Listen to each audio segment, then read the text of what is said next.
Hey, what up, what up? It's Pico over here. It is super late, you guys. I'm super late today. So, it's Sunday morning at about quarter to 4 in the morning right now. And I gotta admit, I almost didn't make this podcast tonight. Um, Last night was the 9th of December, and this is the 139th episode. Last night was a hell of a day. I mean, yesterday was a hell of a day. I had a really great day. Started off by waking up very early in the morning to make it for an international conference call, basically. So the conference call was set for 6 o'clock. It didn't quite happen. At 6, I kind of got a call at 6:30, and even then, she was in between like some kind of a retreat. So she would just give me a call in between what she was going on in her retreat. So talked to her about 5 minutes, 10 minutes maybe, but the connection was so bad I kept having to ask her to repeat stuff. So I'm sure that was super annoying for her. It felt really bad, and we kind of just tried to find a better way to communicate, and then it kind of just never happened. So I ended up falling back asleep waiting for her, and then finally woke up, and it was like, I don't know, 8. Had to jump out of bed and start getting ready for the rest of the day, because I was scheduled to go to the west coast of Singapore and, my God, excuse me, meet my cousin out there, do some Christmas shopping, and then head back home. So I actually did that. I went to Jurong East on the west coast of Singapore, which sounds super confusing. We went shopping, got everything done, came back home, and, just kind of chilled out. We watched a Christmas movie, and then I decided, okay, I need to get started on baby girl's hair. Big mistake. I should have started as I started the first movie, because as y'all know, like when I do detailed work on her hair, it takes a very long time. Poor thing. We got done with her hair tonight at 1 o'clock this morning. And I came in, put her to sleep, and obviously she wanted me to hold her. She was kind of like grumpy, not feeling so good. Hold her as she fell asleep. I fell asleep too. So to be quite frank, I've woken up a couple times when I open trying to think about, okay, I need to do this podcast. What do I talk about? I have no idea. And consequently fell asleep again. And now that happened like 3-4 times before I actually got up and recorded. So not the best way to start a podcast, but I'm being honest with you. My days and nights kind of blur together. As an entrepreneur, I do make a lot of sacrifices on my time, and it's not always like the ideal situation, but I do want to make sure I do it, because I don't want to break this momentum I have going. The fact that, I've done it every night, whether it's 6 minutes or 36 minutes, I always put in something. Tonight, I've been guided to talk to you about intuition. And by guided to talk to you, I mean, every time I start a podcast, you guys, honestly speaking, when I go ahead and mark the live as a live audio, I have to write down the number of the episode and then the title of the episode, which is the hardest part for me. I mean, I could get on here and just start talking, but there's no point in doing that, because then I really don't have like an organized message of any sort. So tonight I want to talk about intuition, because for me that's been like my main source of guidance. It's like a guidance chip inside me, I guess. So I feel as though everyone has a different kind of intuition. Everyone just depends on different things and different signs. Some people just do without thinking. Some people wait for a sign. Some people ask certain people, and based on what those people say, they go ahead and do whatever they feel is right. For me, it's a big combination. And it changes with the phase I'm in my life. So right now, I feel like I know what my gut is trying to tell me to do, and I want to go do that, but I will wait until I have confirmation from somewhere else that, yeah, this is probably the best thing for you to do right now, before I go ahead and do it.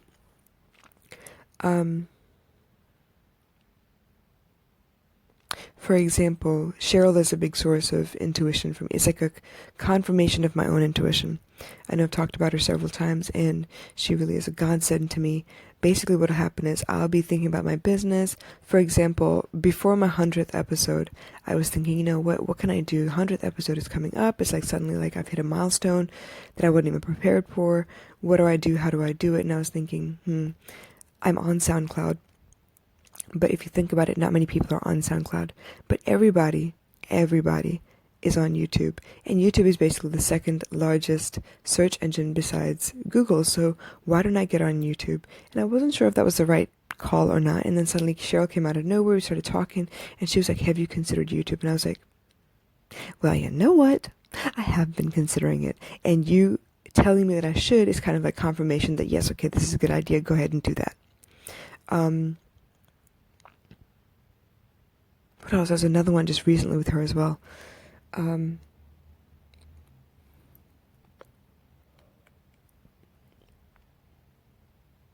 goodness, I can't even remember. Okay, well, more simple than that. Like I said, before I start my podcasts, like up until like 2-3 minutes before I begin recording, that is, I don't know what I'm going to talk about. A lot of times what I'll do is I'll sit and I'll think about what I went through that day. The conversations I had, the things I was able to accomplish, the things I had to put off, like any kind of recurring theme, anything that showed up once or twice or 3 times in that day, and then it becomes, all right, well, that should be the topic for the day.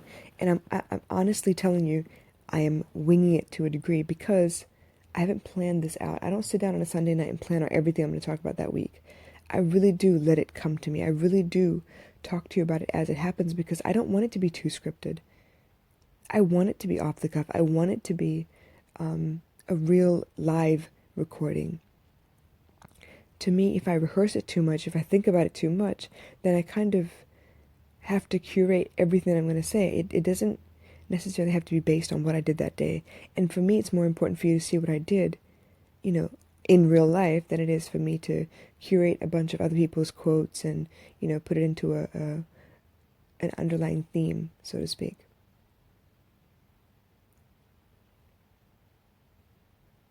So, yeah, intuition is a big thing for me. I go with my gut a lot. And that is like on logical things.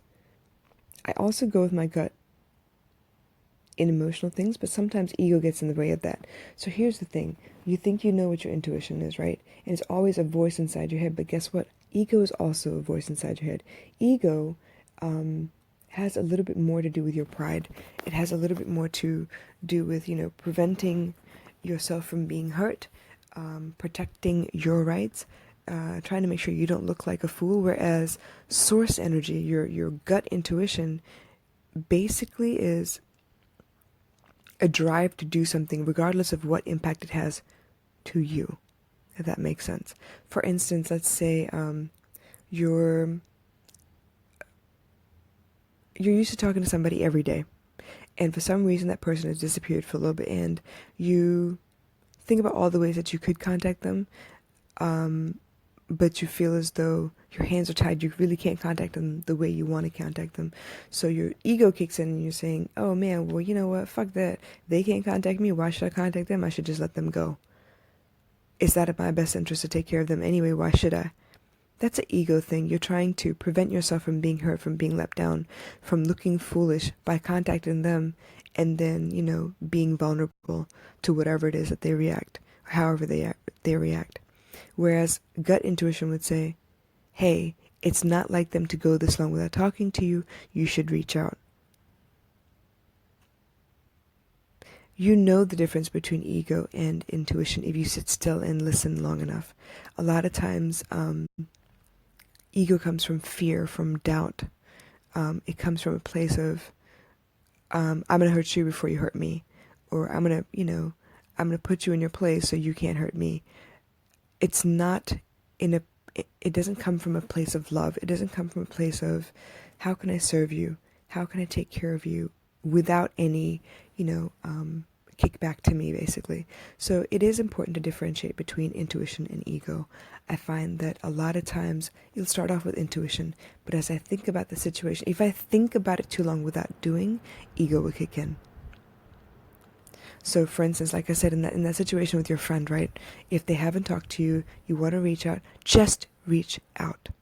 Just do it. Obviously, you got to be careful of how you reach out, if you're going to get them in trouble or not, if you're going to upset, I don't know, the balance of their world, whatever it is, you just got to be careful. So whatever form, method of, communication that you have available to you, go reach out to them. And I'm not saying go call them 27 times until they do answer the phone. There is a difference between letting them know you care and stalking them or becoming controlling about the situation. Like, I'm gonna call you until you answer me back. I'm gonna put you in a situation where you have no choice but to answer me back. That's still ego. That's still ego. I know people that are in situations where if you go silent, if you drop off the grid a little bit, and yeah, I mean, I understand more than most because I'm an ambivert. I need people sometimes, and sometimes I need to be left the fuck alone. I don't want to talk to anybody. I don't want any humans around me. I just need to be me for a little bit. I just need to be quiet for a little bit. So yeah, for those people who do need the quiet, other people who don't need quiet don't understand that. They will, in an effort to bring you back toward them, to pull you back in orbit around them, will try and force you to notice them. It's almost like a temper tantrum that a child throws. I know there was this idea that was going on when I was a kid that, any attention is good, better than no attention at all. So, you have kids that are problematic, that throw temper tantrums, that continuously misbehave in an effort to get you to notice them. And in their mind, whatever bad behavior they've done, they continue to do it because you reinforce it by actually acknowledging them, actually paying them attention when they do act up like that. So you're basically not endearing, what's that word? You're basically allowing the behavior by responding the way they want you to respond. It's kind of like a trap. For me, it's Gaia who wants to put up, a pout when she doesn't get her way, where she throws a temper tantrum. She starts, acting out in a way that she thinks I will react so that she can still get what she wants. And that's not the way to actually get someone's attention. It's a way of controlling them. It's ego. It's not coming from a place of love. So you need to be able to identify and understand that is the difference between ego and intuition. I know there are grown adults out there who like to flaunt their relationship in front of everybody else, even though they're not claiming you properly. They're not really, they're not doing their part. But anytime you kind of retreat into yourself, the first thing they want to do is tag you in posts, sweat you about where you've been, what you're doing, call you 1,000 times, stuff like that. So that's all ego. That is not intuition. That's not coming from a place of love. For me personally, the best way I can let you know that while you're in your, your introvert mode or whatever, the best way I can let you know that I'm still around is to let you, just send one post or one text or something, just to say, hey, you're okay, or hey, I'm thinking about you. Sometimes to constantly worry, hey, I'm worried, also makes people retreat a little bit further. Even though you mean well, that could be taken or misconstrued differently. So always remember that intuition comes from a place of love, comes from a place of serving people, whereas ego is in it to protect yourself. It's a fearful, doubtful kind of reaction to life instead of, promoting goodwill, promoting confidence, and speaking life into other people. All right, so it's just about 4 o'clock, and I'm going to go ahead and call it a night. I will check on y'all again tomorrow, as always. And I hope this kind of made some sense. I hope it gave you a little more insight into my creative thought process, how I basically, get my podcast done, how I create my content. It's actually the way I do everything. I don't know what I'm going to say until a couple minutes before I say it, mostly because I want it to be authentic. I want it to be off the cuff. Sometimes there are quotes that I'll come by that I really do like, and I'll save them. But when I go through my gallery of, screenshots or pinned images, it really depends on what resonates with me that day because of what happened that day before I pull up that quote and actually post it. Okay? All right, you guys, I love you all. I hope you take care of yourselves. Have a blessed Saturday night, Sunday morning, and I'll catch you again tomorrow. All right? Thanks.